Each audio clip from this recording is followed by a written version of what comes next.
All right, so we are just starting the broadcast here. My name is Luke Sophinos. I'm the founder and CEO of CourseKey and joined by George Straschnov, managing director at Bisk Ventures, so big venture capitalist in the education tech space. So thanks for being here, George. Thank you. I don't know about big, but definitely an investor. Yes. So we'll give everyone a couple of minutes to kind of get dialed in and join the session here. Quick couple housekeeping items for everyone. The audience members are going to be muted throughout the session. So if any of the audience members have questions, technical difficulties, please use the question function on your Zoom toolbar. So if you kind of highlight below, you'll see a question button. You can tap that and you can fire things off. I'll periodically check those throughout the session, but I'm really going to try to spend most of the time answering those at the end of our call today. It's going to be recorded, so we'll have it available later. So we'll fire that off to everybody that's registered after the call. And we can probably go from there, but please fire off questions. I have quite an agenda here of things to ask George today, but obviously the audience questions are always enjoyable and appreciated. So you ready to dive in, George? Do it. Let's go. All right, let's do it. So quick overview on the agenda. I'm really just going to dig in with on a background of George and then go through questions. And again, the audience can dial in after that. So, background on George. George is, a longtime lawyer and then basically dove into the venture capital world. How long ago, George? A couple of years? 5 years? Going on 5 years. Okay, so about 5 years. He's at Bisk Ventures, which is a corporate venture capital arm of Bisk Education. And Bisk Education is a really neat company. They were the pioneers of really kind of the online MBA and helped bring a lot of major universities, everything from Notre Dame, and big top tier schools on to kind of their online program. So he basically runs their venture capital investments where they focus on early stage tech companies, people doing innovative things in the education space that kind of fit in their area of focus at Bisk. So that's kind of quick background on George and Bisk. I'm going to let him add to it and dig in a little bit further for y'all. Yeah, thanks, Luke. So just some further clarity to that. So I joined Bisk in the early 2000s.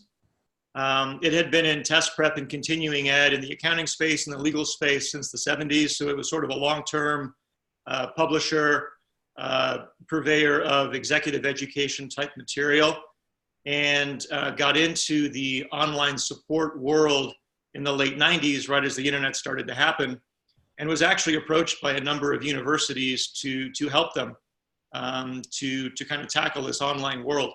So, today that's a little more common to be familiar with the acronym OPM, Outsourced Program Manager.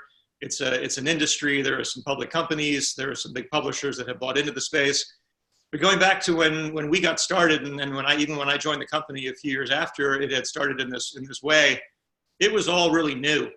And so, we had the concept of student supports. We had the concept of digitizing content, but delivering it over the internet using learning management systems, having all of the different tools and technologies, both teaching and learning and as well as administrative.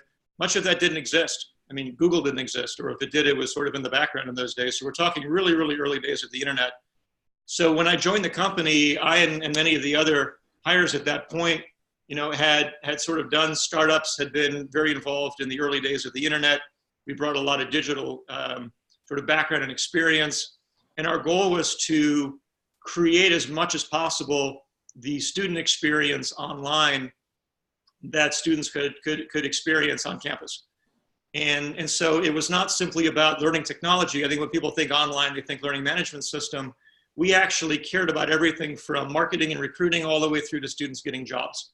So the entire life cycle, the entire value chain of a student going to school online.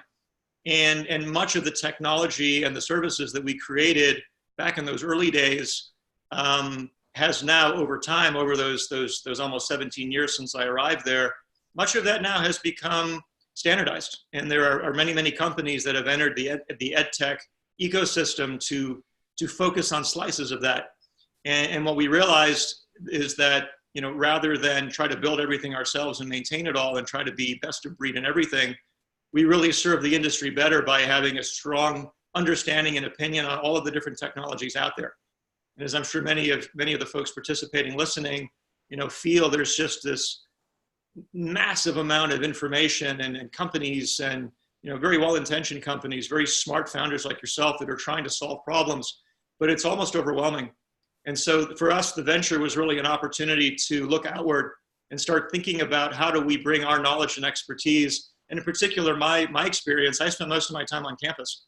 So I was working with everybody from enrollment and marketing to academic leadership to financial aid to people in the bursar's office, people in advising, student services, all across the board, because we were really trying to take and articulate all those services. And so as an investor, I'm constantly thinking about, first and foremost, efficacy. How do we serve students better? And how can we do that using technology? I think one of the great challenges, and we'll dive into this more as we start talking about specific cases, one of the great challenges is how do you knit that together and do better with all of these different services. So that's a huge focus for us on the investing side, is to look for things that we think and that we believe, given our experience working shoulder to shoulder with academic administrators for decades, where can we add value? Where do we think these technologies can add value and make things better? Provide support, take away repetitive, functions, or provide data back, or give faculty the ability to take control of their classroom, which is one of the things that you do. These things are all super, super important to us, and we recognize them as practitioners first and investors second. No, that's great. I appreciate that. So I heard a unique kind of point that you made there, which was how does, you guys at Bisk saw this massive amount of volume of different companies and different education technologies. And so just a quick follow-up question to that would be, how are you guys coaching schools, because you're trying to do it yourselves, on navigating this massive, amount of services and products and offerings that a lot of the time overlap? I mean, you obviously, how would you go about that today as an institution? Because you guys are doing it every day at Bisk. Look, I think that's probably we could talk about that for the rest of the hour. And I think I think it is the right question, right? So much of my role towards the end of my tenure as the Chief Strategy Officer was serving as a trusted advisor to our university partners.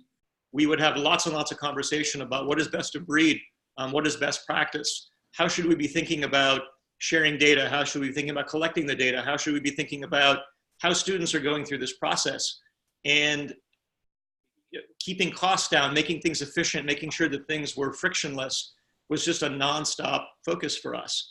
And so we found that we were often in a position, either through our technology services or through our sort of more global view, the fact that we were serving, over a dozen institutions, doing hundreds of programs, it gave us a test kitchen and a perspective that our individual partners really respected and really appreciated, because they didn't have the time or the resources, or frankly, just the ability to spend as much time looking at all this stuff. So they really appreciated that there was somebody out there that was partnering with them, that was trying and using and ultimately deciding upon the efficacy of many of these things that we were using. And that was a hugely valuable service. I think if you talk to anybody in higher ed right now, they will tell you, whether they're the CIO, whether they're in purchasing, whether they're in the bursar's office trying to figure out how to pay for all this stuff, the provost, the administrators, deans, program chairs, doesn't matter who it is. There is just an inundation of data and technology and services and everything else, and trying to figure out what works and what doesn't work. Or to your question, how do you knit that all together in a really elegant way so you're not doubling up? I think it is very much a challenge. I think it's a challenge that is in part driven by the VC-backed community, where they're trying to back a lot of really smart people to do a lot of really good things. And there is certainly overlap in that, so we could talk about efficiency. I think that everybody is driving very, very hard for adoption. They're trying very, very hard to solve these problems, but that it turns into a lot of noise for the institution. So I know that a big role that Bisk played in its relationships with institutions was helping to sort through that and make good choices, and to help knit those things together and to provide a great student journey from start to end. But as an investor, then I'm sort of having the same perspective. How do these different technologies not only solve the problem that they are trying to solve, but how do they, either in partnership with or standing alongside some of the other technologies, work together to achieve the ultimate outcome, which is students that have achieved all the academic outcomes that they need to achieve. They've gone through the maturation and development that they need to go through. They've gotten the certifications that they need. They have the degrees that they've earned. How do you put all those things together? And I think it really is a challenge. I really feel for the CIOs on campuses that are getting asked by all these various constituencies that are hearing from all these different software vendors. They're worried about data. They're worried about protection. They're worried about systems not going down. And so I think it's right. Yeah, absolutely. Yeah. So it really is a challenge. And I know I'm not saying, here's the answer, right, but it is very much how we think about the space. And so as we choose companies, I will often ask, not so much who are your competitors, but are you aware of the ecosystem? Are you aware of how the problem you're trying to solve sits next to sort of the next step in the student journey? And how are you going to partner with, or how are we going to be able to use this technology, or more importantly, how are schools going to be able to use this technology in ways that don't double up, or they're not fighting with each other, or don't create silos in terms of data? Because I think that is more and more critical in the whole process. No, absolutely. I think we've talked about this in the past, so I think it'd be interesting to bring up for the audience. I think 10 years ago, EdTech was, in just the technologies that colleges were adopting in general were, hey, I need a very, kind of broad learning management system, or I need a very broad student information system. And it was really, 1, 2, or 3 systems. And what's happened is all these basically different platforms have sprung up, and they're really focused on kind of core problems or core, 1, 2, 3 features, not entire platforms. And so the good news in that is that, if you're going out and you're searching for a assessment solution, or you're going out and searching for a social learning solution, there's people that do that, extremely well, much better than you could have gotten in a module in a big system. But you're right. How do you piece those together, and how do you know which ones are more important than others, and how do you make the investment, worth the return? Very, very interesting problems they're facing. I think that campuses tend to focus on what they're really good at and what they're focused on. So if you're in enrollment, you're focused on enrollment. If you're in teaching and learning, you're focused on teaching and learning. If you're in student support, you do that. And so a lot of the software solutions were either what you described, which were very large enterprise systems that were fairly straightforward in terms of their functionality, or they were very, very specific point solutions that were designed for a very discrete, unique audience and didn't really have to talk to anybody else. Right. There was not this concern for or notion of data sharing. And yet I think what's happened is that higher ed is under pressure to improve efficiency and to improve outcome. And part of the way they're being asked to do that is to share and provide data, whether it's to an accreditor or whether it's to a lending organization, whether it's to their constituents, meaning their students or their students' parents. And so just as data now is becoming big everywhere else, you have the same issue on campus.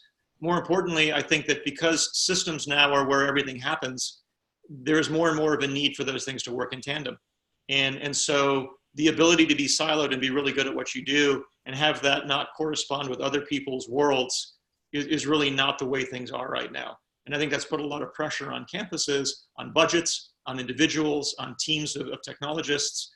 And I think that's still very much happening, right? It is still a challenge. And so this proliferation of education technology, as wonderful as many of these solutions are, I think one of the things I counsel you and I counsel all of our investments is to really understand the customer, understand their problems, their challenges, whether it's budget, whether it's ability to make these types of decisions or ability to get the help to put these things in and make them work.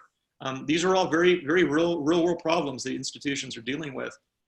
And so I think the other thing that I've heard often from senior administrators is, we have limited budget.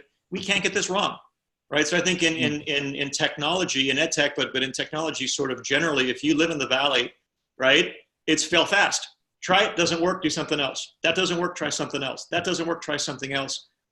Institutions, especially small, maybe some of the less selected institutions that are really struggling to hold on to enrollment, it's not an option.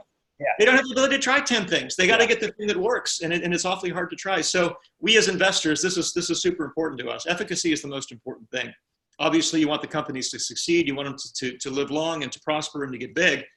But ultimately, we want the tool and the solution or the service to be really, really good. Because then we think if it's really good, then people will want it. And if people want it, then they'll buy it. And then that's a good bet. And so I think that's super important to us. And I know it's super important to the schools. Yep. Okay. So knowing there's a lot of noise going on. We understand that there's, the schools don't have the ability to, like you said, fail fast and move on to the next product. They got to really get it right. And they got to make sure that they're picking a partner that's going to support them and not just throw the software over the fence. When you kind of take a step back and look at, where colleges are in this technology adoption cycle.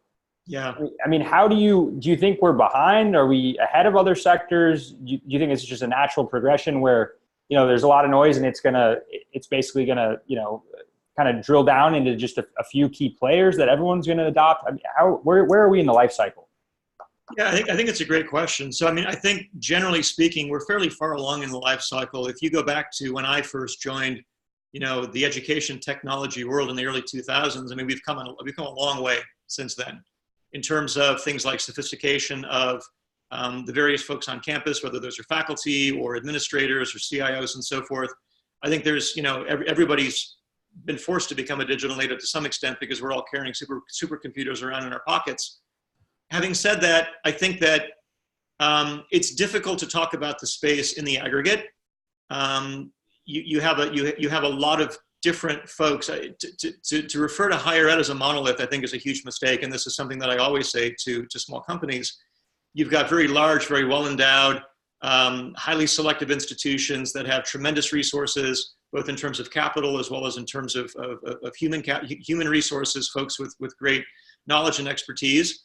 You've got very, very, very small, very strong mission-based schools, but very small enrollment that are, don't have those kinds of resources. You've got public, you've got private. You've got, big state schools that may or may not have budget, depending on whether the state's funding them or not. And so my experience has been, generally speaking, that, as an industry, education, like every other industry, is coming along in terms of its understanding of technology and its need. But I would say, as compared to some, it still is trying to figure out things like what we've been talking about. Where is the efficacy? Where's the value? In terms of allocating budget, where are we going to put our money? Where do we get the best bang for our buck? We've been doing things this way for 50, 100, 150 years. So, it's not necessarily broken, but there may be things that we can do to improve it. But let's be very thoughtful about that. That to me feels very much like the adoption cycle in higher ed versus other industries where they may be buying the newest technology just as it rolls off the conveyor belt, right? It's the folks lining up at the Apple store for the latest device. I don't see that in higher ed. Yep. I don't think it's necessarily necessary in higher ed. But I do think that there is a little bit of a slowness to adopt in many cases. And there are environmental factors that drive that beyond what I think is sort of the perception that people in higher ed are Luddites, or they don't want to adopt anything, or they just like it the old way. I don't really see that. I know so many faculty and administrators that are very strong, very, very, very digitally capable, but they're being intentional about updating things, and there are lots of reasons for that. It doesn't mean that they shouldn't do it. It doesn't mean that there aren't things that can be done that would probably improve processes and improve student outcomes. But again, I do think that my overall sense of the space is that it is probably moving a little bit slower. But again, I think there are reasons for that. And I think that's where our industry can really work better to partner and to really, again, understand the customer, understand the needs, understand the challenges, and have that be part of the solution. As a solution provider, we were not all about the technology. I was not there to sell software. I was there to sell a solution and a deeply partnered solution. So for me, when I talk with startup companies, I talk as much, and you know this, right? Yep. I talk as much about implementation and follow-up and support as I talk about sales, because I think it is critically important that they not just buy things, but that those things work. Because many companies are really good at what they do, and yet if the adoption's not strong and the end user doesn't understand it, then it doesn't matter. Yeah, I think you could argue that the implementation in the success process is almost more important, and of value to the customers, because we see it all the time. Like, you have to be so, as helpful in the implementation process because, most products you're rolling out to, hundreds of thousands, tens of thousands of students, teachers, faculty, leadership, right? All different types of kind of tech savvy, if you will. So it becomes so important. I think it's underrated by a lot of tech companies, and I think they too often throw it over the fence, and it can't be. Well, and I'm gonna say something that probably won't endear me to some of my colleagues in the venture space, but venture capital is looking for a rapid growth cycle. They're many of my colleagues understand education, either K-12 or higher ed, and they're not necessarily saying let's sell snake oil, but they are encouraging companies to build fast, scalable, repeatable businesses because those are the kinds of businesses that produce the kinds of returns that venture capital is looking for. I think that allowing the companies to put as much emphasis on support as they put on sales doesn't necessarily fit that view of the world, right? So the notion that services is not as scalable, not as sort of easily manageable, maybe there's some truth to that. But certainly in this industry, I think that software without service is dangerous. I would throw out another point to that too. Is I think if you're looking at, like you said, a lot of the VCs or the big investors in the education space are investing in other markets as well. They're not, a lot of times they're not solely focused, unlike you guys are, right? Absolutely. And the funds that are focused on the education sector or have experience in the education sector, I think very much understand that great customer support, great customer success, similar investment in that or more investment in that than sales actually is going to lead to more customers and happier customers and quicker adoption, right? I would agree. Yep.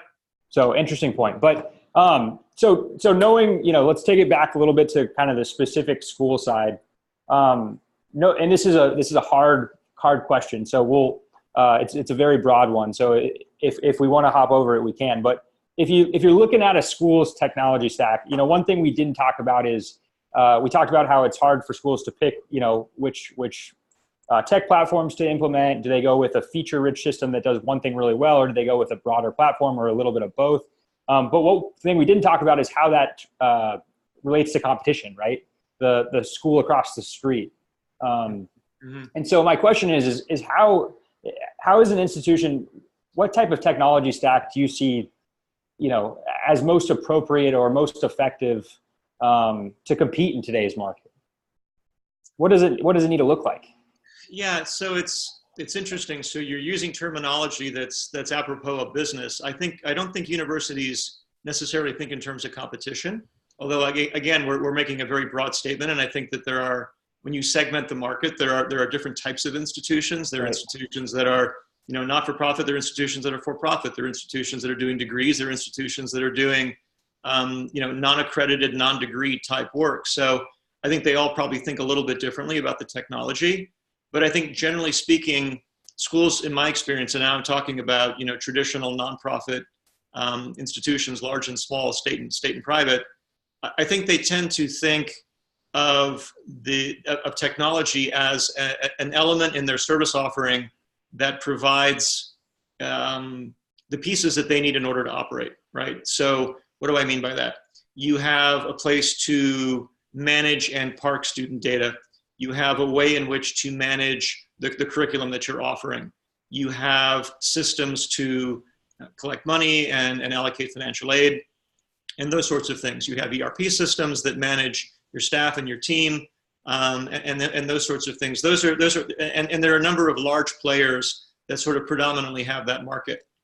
When it comes to things like, and I think most schools are on more or less the same systems. What we see is that occasionally in education technology, somebody will think I can do this better, or somebody in broader technology. So whether that's a Salesforce or a Workday, two very large companies that have, grown up and become very large players in other industries now are trying to articulate into the higher ed space. And I think they may have, very good opportunity to help in that respect, but they're not pure ed tech. But I think that, the student information systems, the learning management systems, those are all native and homegrown to higher ed.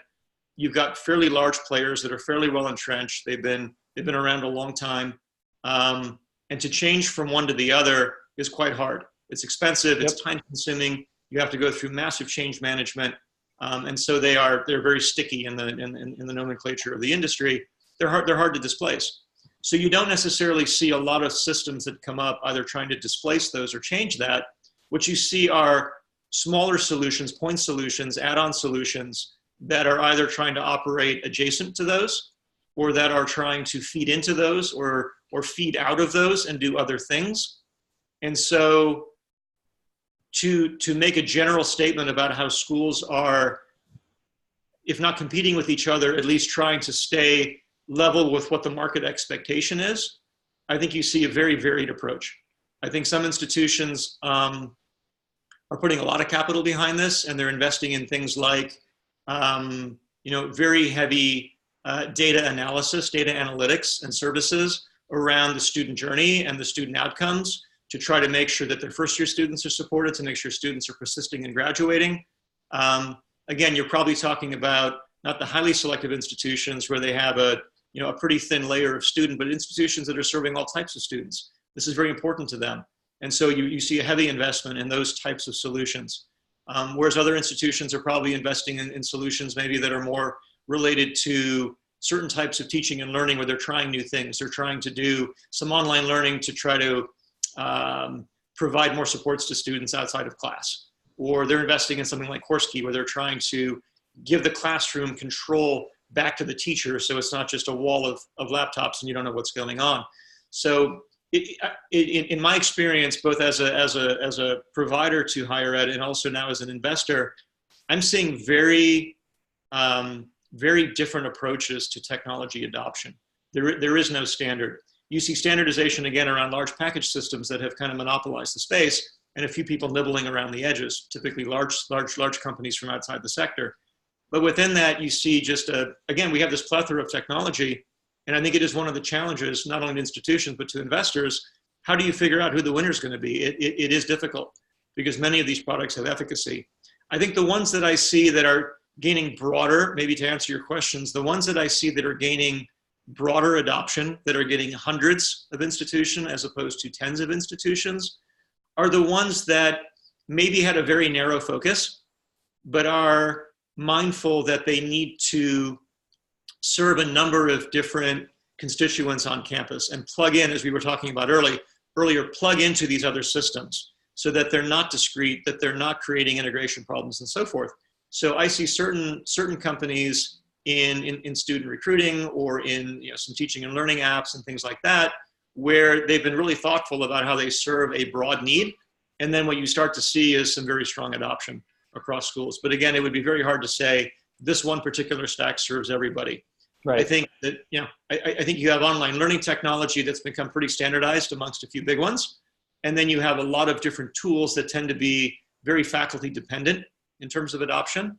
But I think you will see more standardization. What we're seeing is many of those platforms are acquisitive because they're realizing we can't build really good everything.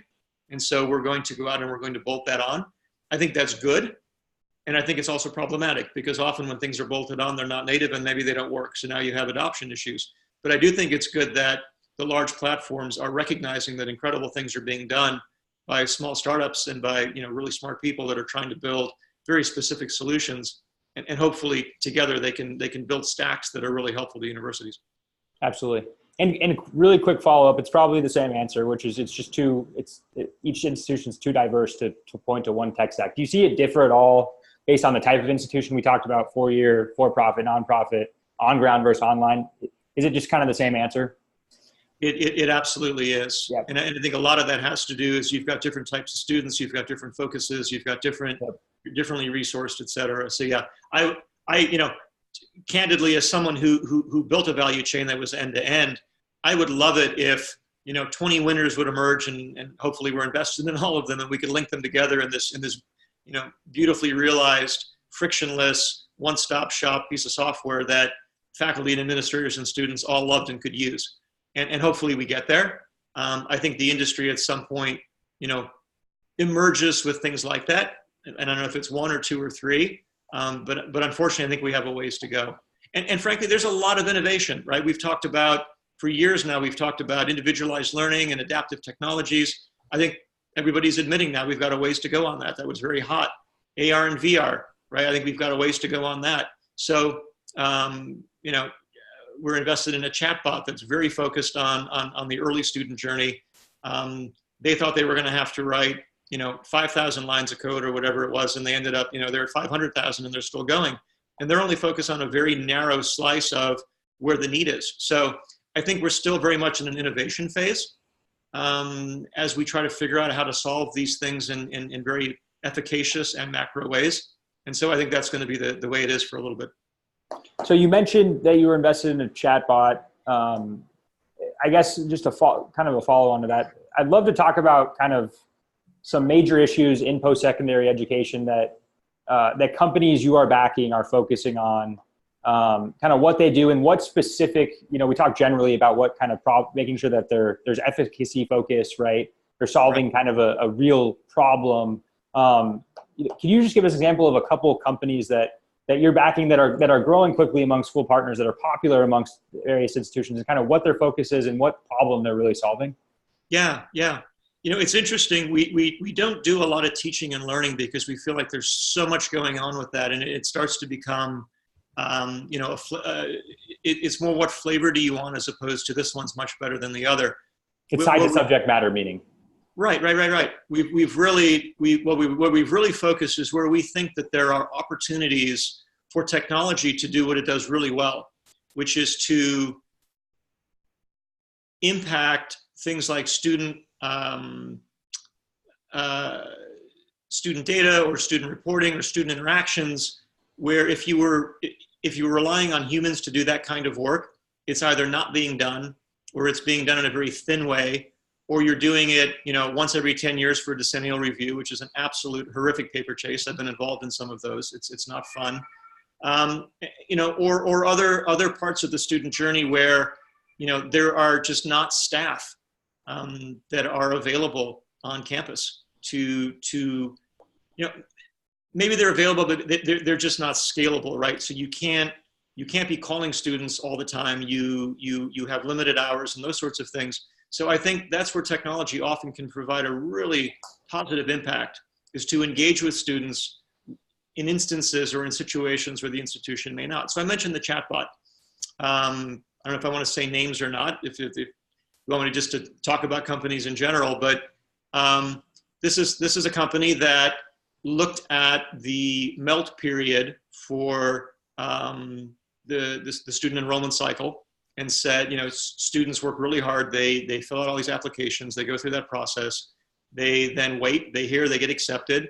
And once they're accepted, they heave a huge sigh of relief. They decide where they're going. And then it sort of gets quiet for 4, 5, 6 months, depending on when you start. And what schools were noticing and what this company observed was there is a melt period. I mean, this was known, right? But there's a lot of opportunity for interaction to impact that melt period. And typically you were getting a catalog, or maybe you had an on-campus event during the summer. I know a number of schools will run different types of orientation, but in many cases, students were not engaged and not involved. And so you would have 5, 10, 15, 20% dropout from students that said they're coming, they put a deposit down and didn't show up day one. So their thesis was, if we can provide a programmatic way for a bot, an algorithm, to engage all of the students that have said, yes, I'm coming, and put down a deposit. And if we can impact that by just a few percentage points, that's significant, hugely significant to schools from a revenue standpoint, from a planning standpoint, from the standpoint of student housing. I mean, there's so many things impacted by that outcome.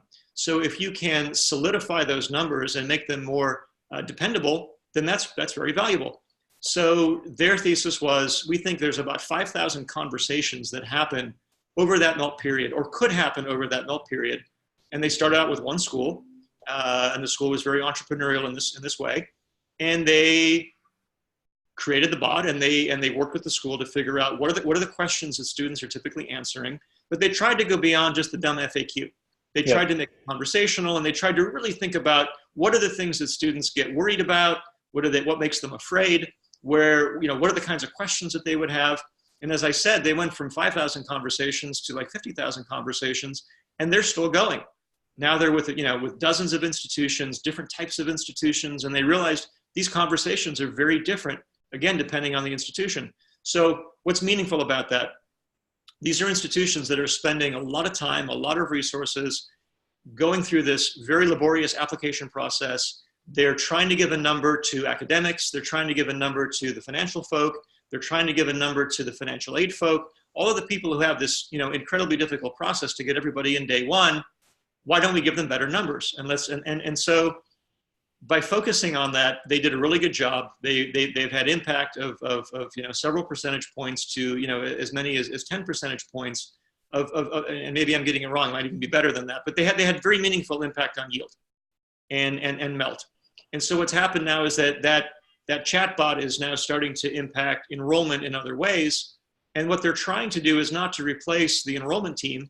They're trying to empower the enrollment team to do things that they could never have done before and do it better and help the institution. That to me is right in line with what we're looking for in terms of the investments we're making. I was going to say, George, that kind of sounds exactly like what we do with attendance. Yeah, absolutely. Right? So it's not saying, hey, faculty, you don't know how to teach. Let me give you this whiz bang that's going to make you a better teacher. What it's saying is there's a million things you do every day in your classroom that have nothing to do with teaching people the subject matter that you're put there to teach. Taking attendance being a great example. Having the ability to share things to devices as opposed to handing out papers. All that kind of stuff. And to me, the best technology is technology that is designed to take away the repetitive activity, that is designed to do things that humans are not doing, or it's very difficult and very costly for them to do, that have efficacy in terms of student outcomes, all the way across the student journey. So those are good examples. And if you look across our investment portfolio, whether it's enrollment, whether it's student support, whether it's managing faculty data or student data, whether it's providing services, it's a pretty consistent theme for us. How do we support technology that is supporting these different stakeholders on the campus to do their jobs better, to not have to work so hard, or more critically, to work hard in the areas where they can have maximum impact and not be wasting their time on things that really are not that important.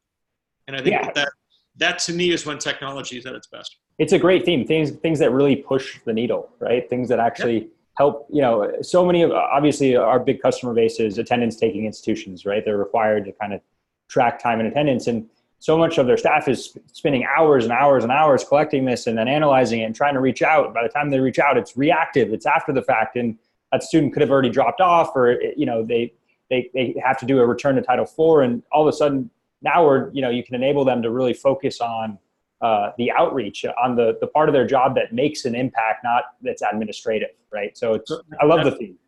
Absolutely. And it's funny because we would often hear from both faculty and administrators that they had a concern that through implementing a lot of this technology, what was going to happen to them? Was their job at risk? Or, was it going to go away? Or were the machines going to take over? I maybe one day, but not any day while I'm alive. Yep. The good solutions to me are the ones that enable the people to do what people do best. And I know that's a little bit cliche, but I think it is absolutely the God's honest truth, at least in the context of education, because there are so many things that faculty and administrators need to do and need to be able to focus on and do well, and they're wasting their time and they're wasting their effort on things that machines can do well. And so to me, that's the perfect marriage between the human and the machine, is when you have technology solutions that can do that for you. Absolutely. So this is kind of a quick rapid fire, and I'm just curious. I have to ask you because I don't think I've asked you before, and I think our audience would enjoy it.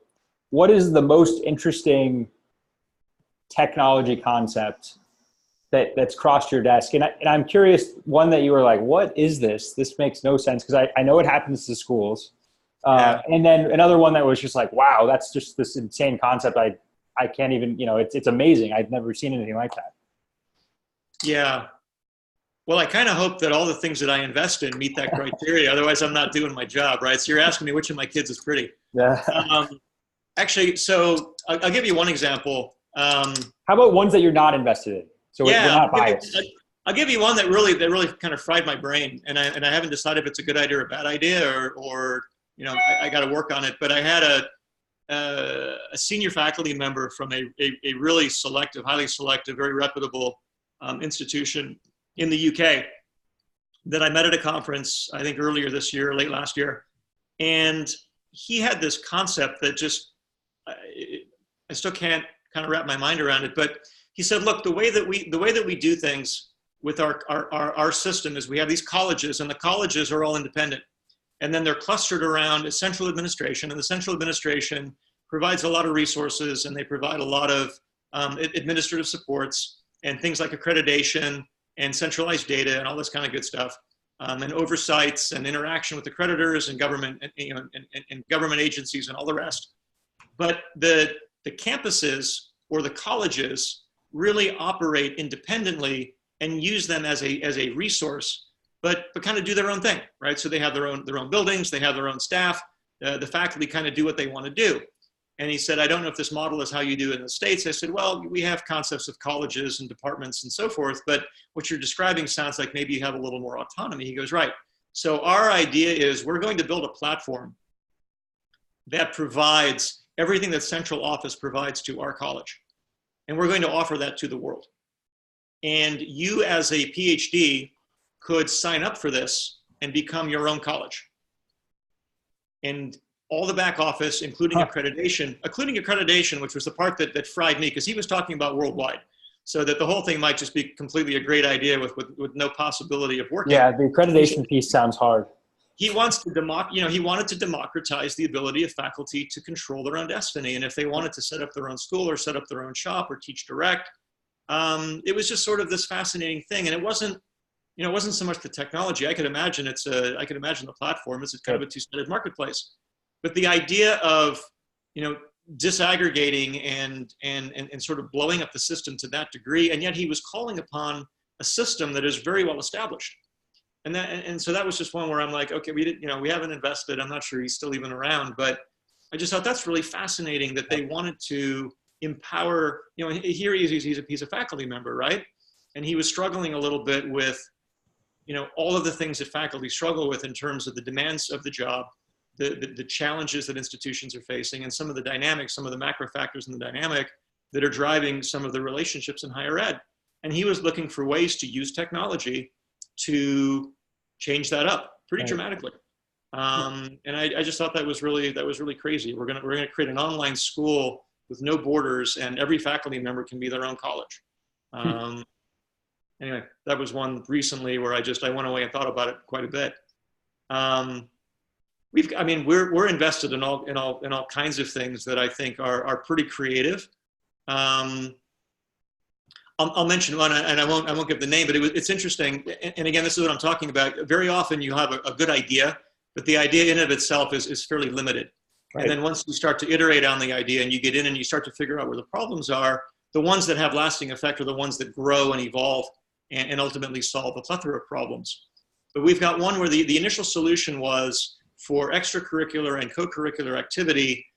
Student services doesn't really have a very good system to track that. In some cases, there's no system at all. And it's a fairly large budget. Most students are involved in sports, or they're involved in Model UN or debate, or they're involved in student government, or they run the newspaper, all these different things. Or speakers come in, so schools spend a lot of money and they have huge infrastructure and a lot of activity. And so this was just a way to track all of that. That wasn't super compelling. They were getting some sales. They had some student services folks that were really happy to have this as a tool. But then what they realized is that the data that they were collecting was actually really interesting in terms of what students were doing. And unsurprisingly, students' degree of activity in extracurricular and co-curricular was sort of meaningfully indicative of whether or not they persisted and stayed after the first year and graduated. Because if you're not engaged, well, it's not dispositive, but certainly it's an indicator. And as they dove into the data and they started working more closely with their partners, they realized it was really indicative. It was like highly indicative. And then on top of that, they began to realize that there's growing pressure on institutions to demonstrate to industry and to accreditors and to the Department of Education the business-related efficacy of what the students were learning. And so you're being forced to go to a member of the English faculty and say, does your literature course lead to somebody getting a job in engineering? Sort of foolish. So I think, what they were able to demonstrate is that students were getting a full academic experience, including from all of this extracurricular and co-curricular activity that they were doing. And so rather than ask an institution to tie itself in pretzels to meet some sort of labor statistics requirement, they were actually able to demonstrate very effectively, schools are doing this. They're teaching people leadership when they're running a student club. They're teaching people resilience when they're on a model UN group and they're going out and then for 72 hours, they're negotiating things, and all these sorts of things. So you have this really incredible tool that came out of a very basic function that is now allowing institutions to leverage data that they already have and to leverage programs and things that they're already doing to meet a growing industry demand. To me, that was brilliant. It was beautiful. And again, it was very indicative of where I think that even simple technology, when applied to complex problems, can be really, really effective. It's always amazing the journey that, startup companies just generally go on, where the concept initially is always so radically different, than later on. Same with schools, right? Especially proprietary schools, where they start out, with a focus on one key area, and they realize that there's more demand, there's more job opportunities over here. It's a constant moving and shaking until you kind of find that fit. Yeah. So we talked a lot about technology, education technology, different platforms people are adopting. One thing we haven't got into that I think would be interesting, and especially for our listeners, is kind of these new models of colleges, these new business models, meaning. So the first one that's coming up a ton, and I'm sure some folks in the audience haven't even heard about it yet, is income share agreements, where students are basically attending an institution. They're not paying up front, but then they pay a percentage of their salary later on, right? So just one example of different models that I've seen, and I'm sure you're seeing. I mean, what is that world looking like? How do today's institutions prepare for that, or change things around for, I mean, what's just your general thought on these different models? Yeah, I think so. Speaking broadly, and again, I think it's always it's risky to do that, right? Because there's always outliers, or there's differences. But I think generally speaking, a lot of the kind of the quote unquote innovation that I see happening in things like income share agreements, so alternative payment strategies, or sort of non-traditional learning modalities, or non-traditional learning content. A lot of that is often driven by things that are happening outside of the traditional academy and or traditional higher ed, and it's either industry, or it's society, or it's some need that is fairly novel and often evolutionary in society, and it is sort of ahead of the curve. And academia, by its very definition, is very thoughtful about data and understanding things deeply, and often is driven by things that happen in the world over time and become fairly established. And so what happens is often, and when I've seen this in EdTech in these different areas, is it's something that is sort of the moment. No one really knows if it's going to be lasting or if it's going to be temporary. So it could be some new software that's everybody's adopted, and yet we don't know if a year from now they're all going to throw it away and use something else. You typically don't find that working its way into academic programs because it lacks sufficient data and longevity for faculty to study it and really understand it. So it's things that are temporal or of the moment that may, over time become solid, that, schools may be slow to adopt or recognize. They're not established industries. They're still working their way forward. So I use as an example the boot camp, right? So this notion of teaching people the coding language of the day, so that when they are going in to get a job, they're able to write in whatever that particular language is. Most institutions teach, computer science in a way where you're learning some basic languages, things that have been around a long time, but they aren't necessarily trying to incorporate a ton of new stuff, of the moment stuff, the super catchy, the super hip stuff because there's a very good chance that it'll be different in 6 months or a year. And so there was this gap in the market where people needed these hip, cool, of the moment things, even if they were only going to be around for 6 months, in order to be professional, be successful as professionals. And so you had these essentially practitioners from the engineering world that said, this is a problem, we're going to solve it. And so they created academies of a sort where people came in and they learned these skills. Well, federal financial aid's not available for that. Your traditional sources of capital to pay tuition are not really available for that. So what were they going to do? Well, they started inventing new ways to pay for it. So income share agreements was a very clever way to say, we will provide the training for individuals to come and learn our material. And then when they go get a job as a result of what they've learned, we will allow them to pay it back. It's not that novel. It's basically taking a loan, but it is a unique and different way to do loans.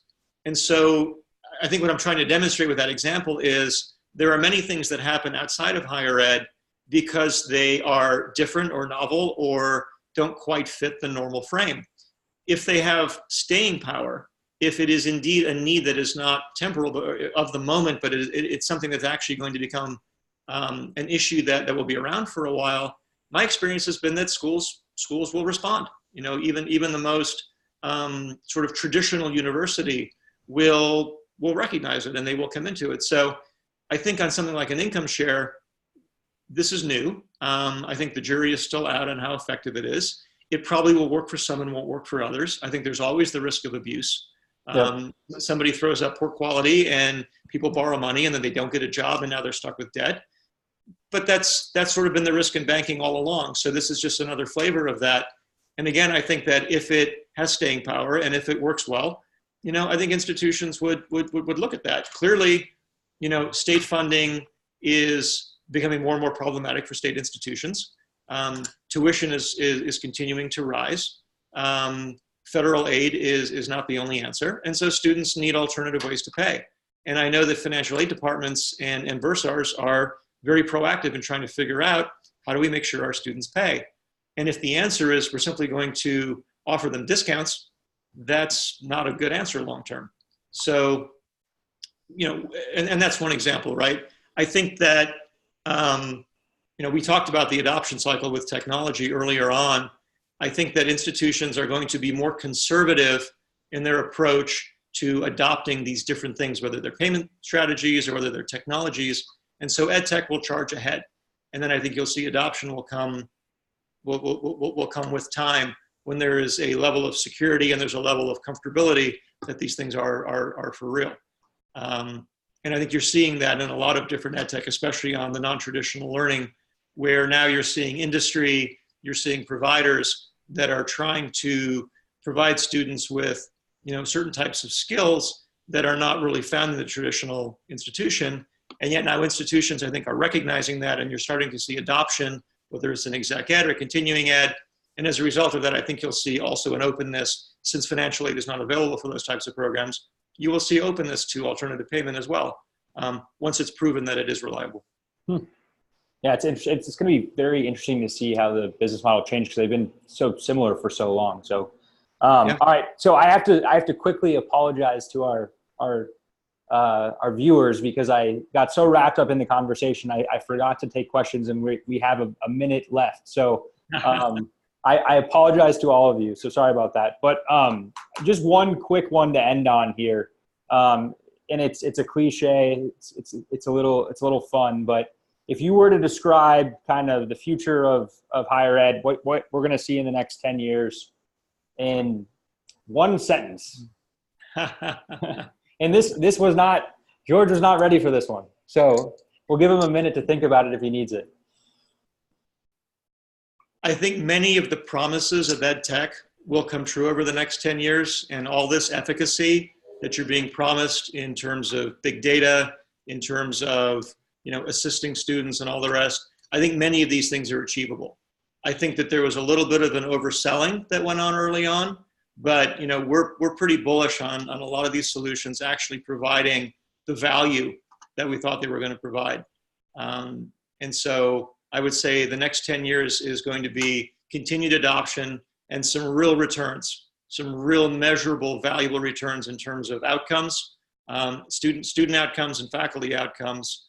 And I'm excited to see some of these things come true. All right.